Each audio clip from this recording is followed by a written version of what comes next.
Welcome into the Newport This Week video podcast series. I'm Bill Bartholomew. Remember, you can find each of our past episodes at newportthisweek.com and go ahead and subscribe to the Newport This Week YouTube channel. That's where you'll find all episodes of this show, plus a bunch of other content that is the hyper local stuff that you're craving right now, especially in this environment where we've got the tidal wave of national and global news. Important to stay home and focus on what's happening in your community. And a staple of the Aquatic Island community is Newport Winterfest. Brittany Costa joins us this week to talk about that and what's been happening and what's going to continue to happen with the Winterfest. Brittany, thanks so much for your time. Yeah, thanks so much for having me. What can people expect at this point going forward from Winterfest this year? So we have some great events coming up. We've got a couple more magicians joining us. Thursday night, we have a family magician, Robert Clark. He will be at the Newport Harbor Island Resort at 6:30. And on Friday night, we have a magician for the non-believers. So he does a lot of college campuses around. It's more of an older performance. It's supposed to be amazing. So I'm very excited to see him. He'll be at the Marriott at 6:30. And we've got the Winter Festival comedy show. This year, we've got Jimmy Dunn and Jessica's Casino. Jimmy Dunn's been in, he's currently on a reboot of Frasier on Peacock right now. So it's supposed to be a really good performance. And that will be at the Viking Hotel at 8:30. Tickets are still on sale now. Saturday, we've got our mac and cheese smackdown. We have 12 local restaurants competing. Come try them all. It's all you can eat. You'll fill up quickly. Then you can vote for your favorite. And Saturday night, we have our Jimmy Buffett tribute band, which is always a fan favorite, bringing it back. So it's a great performance. Tickets are still on sale. Saturday, we wrap up Sunday with a dumpling eating contest at Yagi Noodles. And we have ice sculptures that will be sculpted live at the wharf. Really cool. Right downtown. Yeah. We've talked about the ice sculptures in detail here on this show in the past, and it's just one of the cool events that happens. How did you get involved in all of this? I know that there's a family lineage aspect to this, but what's your journey from there to being on the Newport This Week podcast talking about the Winterfest? Well, my parents have been running this for 37 years, and I am in my early 30s. So I have been around since the very beginning. And I started working with them full time 10 years ago when I graduated college. So I am full in it. It's just me and my parents really that run the entire festival. Many people think it's the entire city, but it is just us. I do everything from marketing to ticket sales, social media, website design. I do it all. I'm like the behind the scenes. Behind the Usually scenes. my dad's usually the one that's up in his snowflake blazer introducing all the performers, but I'm the one that's selling the tickets at the door.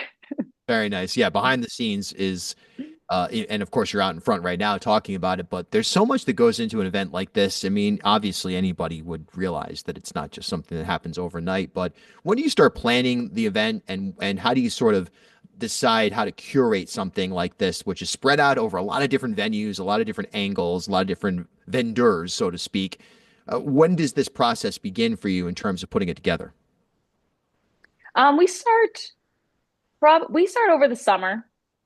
So a couple of months, probably like a 6-month process but then we reach out to all the local venues, restaurants, retailers, everything, in like October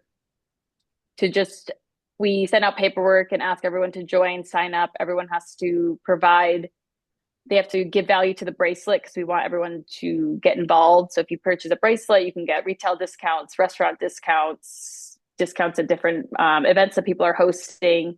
And then everyone can submit their events to us and we will list them on the website and in the brochure. We try to get the whole community involved and we sell at all the hotels and everything and bring thousands of people to Newport. So it's a great event. Right. 10 days of fun. It also is something that happens in the middle of the wintertime, which Newport's beautiful in the winter. There's no question about it. In fact, some people who are locals might argue it's prime time from the standpoint of having more space in the grocery store or something like that. But from an economic development standpoint, do you have numbers on what this does on an economic impact level to stimulate business and just generally bring activity to the city? Or do you even have a rough, a bit of feedback from businesses that, because beyond just the fact that you've got the events that take place immediately as part of the programming you've curated, of course, it also spills over into the general business community, bars, restaurants, and otherwise. Yes, I mean, we sell out all of the main hotels, especially over the weekends. All the restaurants are busy. I, I don't have numbers on the top of my head, but Discover Newport has done the the numbers and everything. But last night we picked up takeout. We were doing burger bender, stopped at two different restaurants, grabbed burgers. Both restaurants were packed for Winter Festival, and it was just a Sunday night. So it's great to see the town booming this time of year. When you think about the state of the world right now, which I think anybody would agree, no matter what your political stance is or anything like that, it's complete chaos. And it feels like we've gotten further and further away from empathy and further away from a sense of oneness with each other. What sort of importance does a community event like Newport Winterfest play in a moment in time where it feels like we're just unraveling, it seems more and more every single day? Yeah, no, I definitely agree. It's a interesting world out there right now. Um, I think that this event, this festival brings joy to everyone. It gives everyone a chance to, a lot of people travel locally. It's a lot of road trips, New England. Families come in and they can just spend time together, off the screens, off the news, not get caught up in everything and just enjoy themselves, laugh at some comedians, and kids can dance at the princess party and the just arts and crafts, all sorts of things, kind of get your head away from everything that's going on and just be present. Yes, exactly. We need to raise the level of consciousness on this planet right now.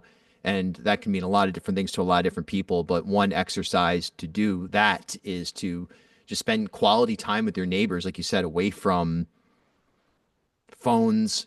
I would recommend picking up a copy of Newport this week and supporting every single one Absolutely. of those sponsors that are in there, and tell them that you read about them in Newport this week. But the reality is that we need to go hyper local more than ever. And in order for hyper local to be effective, you need to have community pillars.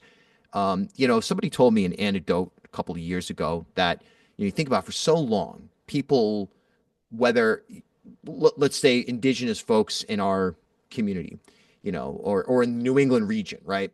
For so many years, the mile markers were like a mountain or a river or something like that. And from generation to generation to generation to generation, that piece of landscape was there, and it created a sense of home and a sense of place that could be passed down from generation to generation. When you look at what's happening in Newport now, it's almost unrecognizable in so many ways from what it was 10 years ago. There's a lot of reasons for this: Airbnb, COVID, changes in entertainment industry appetite, greed. There's no question about it. Incompetence. There's no question about that as well from a city managerial level at times. These are all things that have impacted the city negatively. So we need community pillars that, while maybe not as old as a mountain, 37 years makes Newport Winterfest a community pillar. Does that dawn on you that you're a source of strength and identity for this community? It really didn't in such a sense that you just made it. And you're right. People look forward to it every year, brings people out of their homes every year for the Winter Festival. And yeah, it is a sense of strength, which is pretty impressive. What do you want from the city of Newport as you look at the community that you've curated? What's your sense of home look like going forward? I mean, we're trending in a direction now where it's almost impossible to imagine for a lot of people staying in or moving back to Newport. It feels unaffordable. It feels like we've got a big consolidation of ownership in a lot of the restaurant spaces, things like that. As somebody who has grown up as really a community organizer, because that's exactly what Newport Winterfest is, what's your message or your heart telling you about what you want to see from the city in 5, 10 years? Hmm. That's a tough one. I do think that it is monopolizing a bit of Newport and keeps growing and building up and up. And it is pushing a lot of people out with the rent keeps going up and up, and housing is being taken over by a lot of out of towners.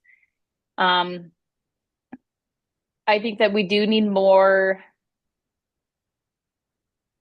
not necessarily like affordable housing, but housing that's for the working class. I think that less, I think we are good with the hotels. We keep building hotels, we keep bringing more people in, but we don't have enough parking and things to maintain all of these people. So we might need to take a little step back, slow down a bit. I know that tourism is great. It's what creates us. It what makes us thrive. We we need tourists. I mean, we need tourists for our business as well. But there's no off season anymore. Newport is always on. I we need to kind of I just appreciate what we have in front of us. Well, I appreciate what you've done and what your family's done for the city because it's really impressive and it's really magical. So thanks so much. And everybody get out there to Winterfest. Absolutely. Thanks for having me on here.